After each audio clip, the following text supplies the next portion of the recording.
Annemle babam ayrılalı 2 yıl oldu. Ve öncesinde de muhtemelen senin de daha önce deneyimlediğin gibi arada sırada kargaşayla dolu bir ilişkileri vardı. Bazen maddi, bazense manevi konularda kavga etseler de bana kalırsa ayrılmalarındaki en büyük etken babamın annemi aldatmasıydı. Bu ilişkide annemin de hataları vardı, babamın da hataları vardı. Kiminki az, kiminki fazla diye düşünmeye gerek yoktu benim için. Çünkü her şey gözümün önünde oluyordu bir evlat olarak. Her ne kadar annemle babam bana çok iyi davransa da, yani ellerinden geldikçe iyi davransa da birbirlerine karşı bayağı kötülerdi ve bu da ister istemez onlara karşı bir cephe almama, onlara karşı içten içe bir öfke beslememe sebep oluyordu. 2 yıl önce ayrılmış olmalarına rağmen aslında bu kavgalar yaklaşık bir 15 yıldır devam ediyor. Ben 20 yaşındayım, neredeyse 21 olacağım. İster istemez de bunlardan etkileniyorsun. Bunlar sana bazı şeyler öğretiyor, bazı şeyler senden alıyor, bazı şeyler getiriyor. Ve bana kalırsa en çok götürdüğü şeylerden bir tanesi anneme ve babama karşı olan tutumumdu. Çünkü ister istemez onlara karşı bir öfkem vardı. Bazı şeylerin daha iyi yapılabileceğini, bazı konuların daha iyi alttan alınabileceğini ya da daha kolay çözülebileceğini biliyordum. Ama sıkıntı şuydu ki benim ne annem ne de babam tamamen kötü insanlar ya da tamamen iyi insanlar. Yani günün sonunda hataları var ve iyi yaptığı şeyler de var bu insanların. Bazı insanlar ayrıldıktan sonra direkt değişiyorlar ya da bazı anneler vardır illallah ettirir, bazı babalar vardır illallah ettirir. Gerçekten işkence yaparlar evlatlarına. Ama bu o ergenlik zamanı gelen anneye babaya çıkışma perilerinden bahsetmiyorum. Gerçek anlamda işkenceden bahsediyorum. Psikolojik ve belki de fiziksel olarak. Ama benim annemle babam böyle insanlar değillerdi. Yani birbirlerine karşı kötülerdi ancak bana karşı hep iyilerdi. Babam bana karşı her zaman yüksek tolere seviyesine sahip bir insan olmuştur. Annem de elinden geldiğince istediklerimi yerine getirmeye çalışmış bir insandı. Yani bana karşı tutumları iyiydi ama birbirlerine karşı kötüydü. Bu da şöyle küçük bir soruna yol açtı. Benim annem bana iyi şeyler yapıyor, iyi hoş. Babam bana iyi şeyler yapıyor, iyi hoş. Ama birbirlerine kızdıkları için, birbirleriyle kavga ettikleri için ve ben de onlara ister istemez kızdığım için onlar bana iyi bir şey yaptığı zaman onlara teşekkür edesim gelmiyordu. Onlara karşı minnet duyasım gelmiyordu ya da duysam da belirtesim gelmiyordu. Çünkü ben belki de bu minnet duymayı belirttiğim zaman babamın bu eskiden yaptığı hataları, annemin bu eskiden yaptığı hataları görmezden geliyormuşum gibi hissedecektim. Ya da onlara belki de böyle bir hissiyat verecektim. Bunlar oldu ama sıkıntı yok. Siz bana iyi davranıyorsunuz. O yüzden her şey devam edebilir normal bir şekilde gibi hissettiririmden korkuyordum. Bu yüzden de babam her ne kadar bana ayrılmış olmalarına rağmen maddi ve manevi olarak desteğini hiçbir zaman esirgememesine rağmen annem her zaman bana maddi olarak, manevi olarak destek çıkmaya çalışmasına rağmen onlara bu şeyler için ne kadar mutluluk duyduğumu, onlara ne kadar minnettar olduğumu söylemek istemiyordum, söyleyemiyordum. O yüzden geçen yıl şöyle bir şey yaptım. Biliyorum birazcık aradan zaman geçmiş yani 19 yaşındayken anca böyle bir şey yapmışım. Ama en azından annemle babam hala hayatta. Ve son bir yıldır da az çok düşüncelerimi biliyorlar. Yaptığım şey şuydu. Bir gün babamı aradım. Babamla annem ayrı, ben annemde kalıyorum İzmir'deyken. Şu anda Eskişehir'de okuyorum bu arada. Küçük de bir bilgi bilmiyorsan. İzmir'deyken babamı aradım. Dedim baba böyle olaylar var. Gelir misin bir konuşalım. Hemen geldi sağ olsun. Gittim hemen arabaya bindim. Orada durduğumuz yerde konuşmaya başladım. Dedim böyle böyle şeyler var. Bunların farkında değilim zannetme konuşmuş olmamıza rağmen. Bu konuşmalar zordu. Yalan yok. Gerçekten zorlandım. Oraya giderken kafada kuruyorsun. Babam bana bir tepki verir diye değil de karşımdaki insanı üzebilme ihtimalim. Ya da söyleyeceğim kelimelerin belki o an farkında olmam. Bu öfkeden gözüm döner değil.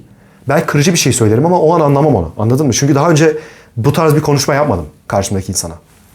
Babama karşıma alıp da baba ben bunlardan rahatsızım. Bu konularda sana kızgınım ve bunları da asla unutmayacağım demek gerçekten zor. Ama bunu yaptım. Çünkü bu adam hem bana manevi hem de maddi şekilde yardımcı olmaya çalışıyor.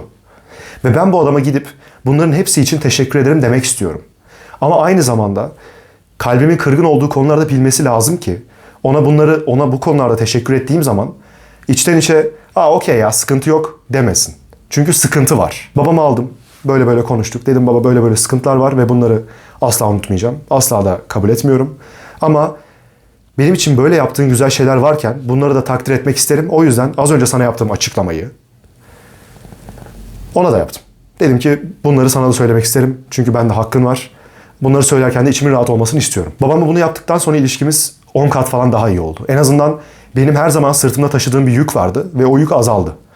Babamın yanına gittiğim zaman babamdan bir şey isterken, babamla konuşurken, babama bir konuda teşekkür ettiğimde, babama bir konuda minnet duyduğumu söylediğim zaman artık içimde o soru yoktu. Ulan acaba babam her şeyin normal olduğunu ya da benim hiçbir şeyden habersiz olduğumu düşünmüyordur herhalde, değil mi? Ya da her şeyin normal olduğunu düşünmüyordur herhalde, değil mi? Çünkü normal değil ya da her şey yolunda değil. Anneme gelince ise şöyle bir şey yaptım. Annemle biz zaten çoğu zaman tartışırdık, kavga ederdik. Ve bir şekilde Rahatsız olduğum şeyleri ona söylerdim. O rahatsız olduğu şeyleri bana söylerdi. Yeri geldiğinde birbirimizi çokça kırdık. Yeri geldiğinde çokça kavga ettik.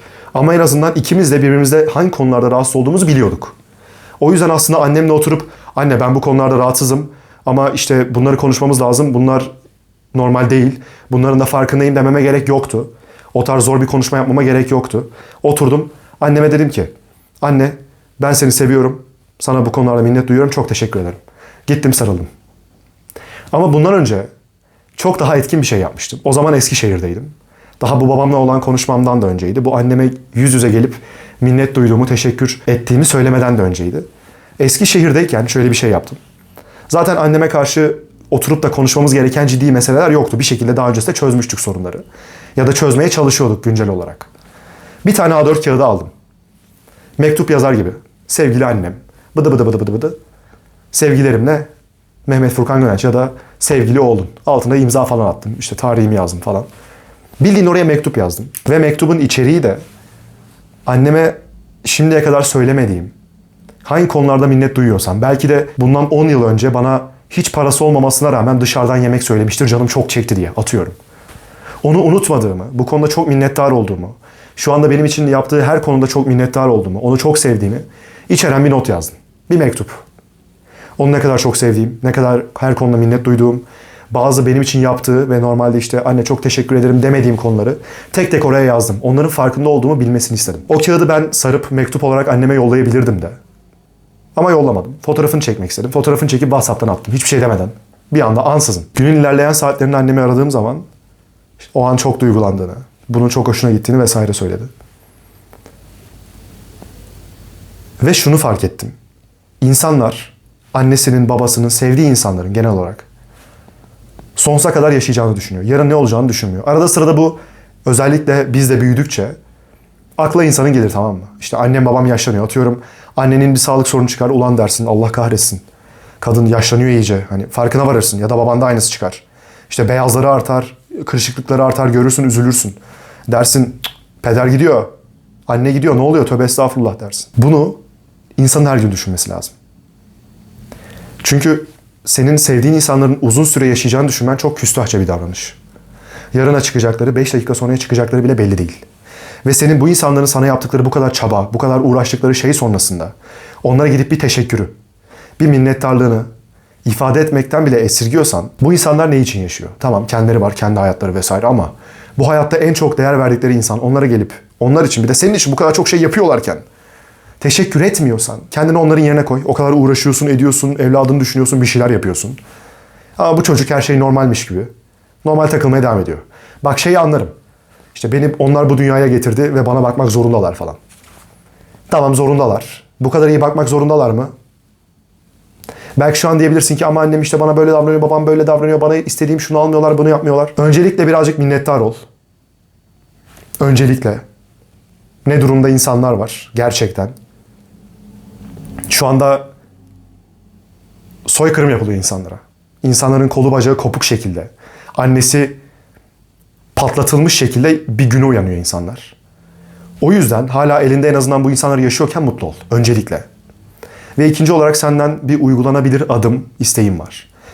Bu videodan sonra kapatıyorsun bilgisayarını artık ne yapıyorsan ya da bilmiyorum belki de bilgisayardan yazarsın. Kalem kağıt ya da bilgisayardan dediğim gibi. Annene ve babana birer tane mektup yazıyorsun. Bu konularda çok minnettarım. Size bunları şimdiye kadar söylememiş olabilirim. Ama bunlar için gerçekten çok teşekkür duyuyorum size falan artık. Bir şeyler yaz. Süsle püsle bir şeyler yap. Özlü söz mü koyuyor? Bir şeyler yap. Yazı orası. Bu gidip sesli mesajla ya da telefonla seni çok seviyorum iyi ki varsın demekten çok daha öte bir şey. Çünkü sen oraya bir emek koymuşsun. Onu düşünmüşsün. Herkes arayıp söyler. Herkes sözlü bir şekilde ifade eder zaten. Ya da mesaj olarak anne seni çok seviyorum. Ama sen oraya uzun uzun yazmayı akıl edip güzelce yazmışsın. Nizami bir şekilde. Altına imzanı atmışsın. Mektup gibi yazmışsın. Güzel bir şey çıkmış ortaya. Güzel güzel hislerini yazmışsın. Bu konularda sen görmediğimi zannettin ama ben bunların da farkındaydım. Teşekkür ederim hepsi için falan. Belki şu an diyor olabilirsin. Ya ben bunu yazacağım da Furkan. İlk önce belki benim de senin gibi ciddi bir konuşma yapmam gerekiyordur. Belki de anneme ya da babama rahatsız olduğum şeyleri, içimde tutamadığım şeyleri söylemem gerekiyordur. Ama bu zor bir şey. Ne yapacağım? Konuşacaksın tabii ki. Benim için de kolay değildi ki ben bunu aylarca, yıllarca içimde tuttum. Ama ben onları anlattıktan sonra, babam da güzelce anlattıktan sonra babam da bana anlayışla yaklaştı.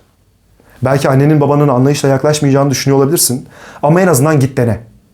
Ve diyelim ki yine anlayışla yaklaşmadılar. Dediler ki işte sen nasıl evlatsın, şöylesin, böylesin diyelim. En azından denemiş olursun. En azından içinde kalmaz. İleride bu insanlar öldükleri zaman ulan acaba zamanında ben bunu söyleseydim nasıl olurdu diye düşünmene gerek kalmaz.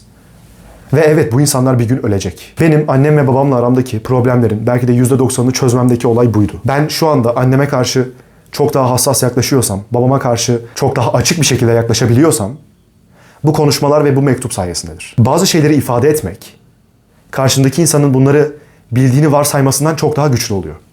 Ya annen sana ya da sevdiğin kadın diyeyim, sevdiğin erkek gelip sana sevdiğini belli ediyor olabilir ama gelip söylemiyorsa yine de bir şeyler eksik kalır içinde. Birisinin gelip sana sarılması var, birisinin gelip sana seni seviyorum deyip sarılması var. Hele hele karşındaki insan bu konular için çok teşekkür ederim, şöylesin, böylesin gelir seni överse, bunlar için teşekkür ederse bayram gibi bir gün olur. Ve sen bunu hayatındaki belki de en önemli insanlardan, ki muhtemelen en önemli insanlardan sakınıyorsun. Bu arada aile dediğim zaman bu illa anne baba olmak zorunda değil. Belki annen baban yoktur, olabilir. Seni babaannen yetiştirmiştir, deden yetiştirmiştir, olabilir. Teyzen yetiştirmiştir, olabilir. O da senin ailen.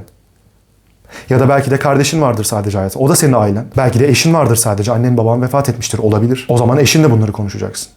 Ya da kız arkadaşınla. Kim varsa hayatında. İnsanlar bazı şeyleri söylemek için çok geç kalabiliyor. Ve ben gerçekten de bunları daha öncesinde konuştuğum için çok mutluyum. Çünkü annemin ve babamın ben bunları konuşmadan, bazı şeyleri onlara söylemeden vefat etmesi düşüncesi ben ölene kadar beni içten içe yer, beni kahrederdi. Ve birçok insan için de durumun bu olduğunu farkındayım. O yüzden rica ediyorum. Bak, bunu benim kara kaşım, kara gözüm için yapmayacaksın tabii ki. Ya da sen bir anda mektup yazınca benim ceplerim parayla dolmayacak. Olacak olan tek şey, senin zamanından bir miktar gider, o insanların hayatına ömür katarsın. O yüzden rica ediyorum. Bu videodan sonra bırak artık ne işin varsa, oyun mu oynayacaktın? Umarım oynamıyorsundur. Video mu izleyecektin? Başka Furkan Gönenç videosu mu? Umurumda değil, bırak. Kendi bir zaman yarat. Otur, ne yazabilirim düşün. Bir şeyler yaz. Güzel yaz. Emek verdiğini göster. Elden de verebilirsin bu arada mektubu. İlla fotoğrafını çekmene gerek yok. Ben Eskişehir'deydim.